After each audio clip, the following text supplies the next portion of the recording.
नमस्कार दोस्तों। CJI D Y Chandrachud अक्सर अपने गुस्से और बेबाक तेवर के लिए चर्चा में बने रहते हैं।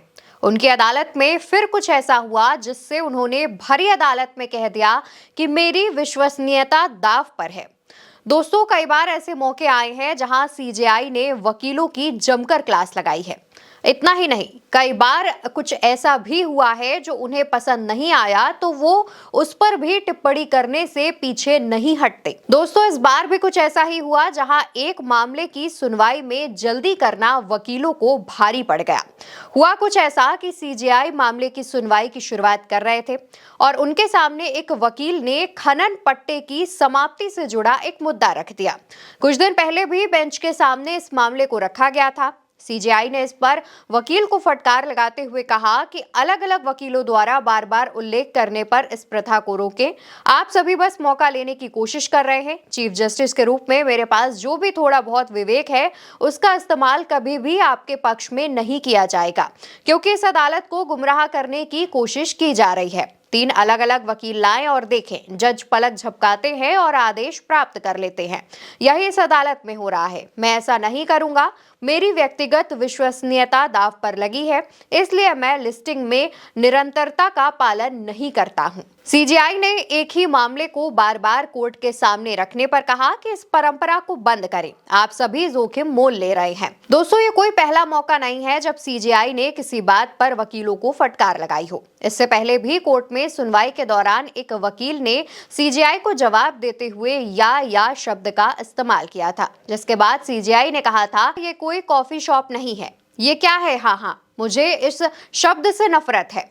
कोर्ट में इसकी इजाजत नहीं दी जा सकती। तो वहीं कोलकाता रेप मर्डर केस की सुनवाई के दौरान भी सीजेआई ने एक वकील की तेज आवाज को लेकर उसे फटकार लगाते हुए कहा था कि क्या आप अदालत के बाहर गैलरी में बैठे लोगों को संबोधित करने की कोशिश कर रहे हैं? मैं पिछले 2 घंटों से आपके आचरण को देख रहा हूं। क्या आप पहले अपनी आवाज नीची कर सकते हैं?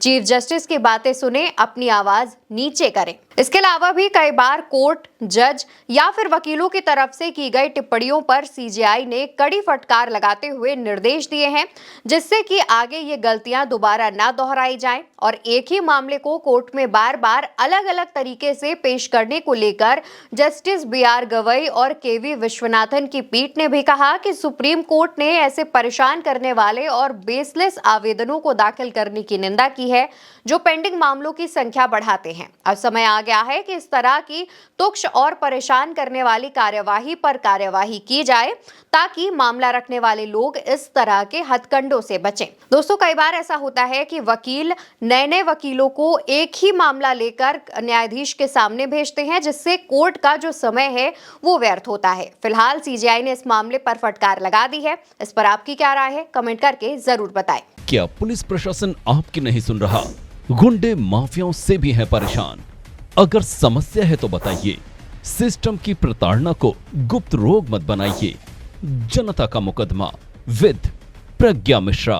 अपनी समस्या हमें ईमेल करें या व्हाट्सएप पर भेजें। समस्या की गंभीरता के आधार पर आपको उल्टा चश्मा यूसी के स्टूडियो बुलाया जाएगा। उल्टा चश्मा यूसी जनता की भलाई के लिए प्रज्ञा मिश्रा जी द्वारा स्थापित एक चैनल है। हमारे पास संसाधन सीमित हैं, लेकिन समाज की भलाई का जज्बा असीमित है। अगर आप हमें सपोर्ट करना चाहते हैं तो हमारा आर्थिक सपोर्ट करें और स्क्रीनशॉट जरूर भेजें, जिससे हम आपका आभार व्यक्त कर सकें और असल में उस आम जनता का मुकदमा लड़ सकें जिसकी कोई नहीं सुनता।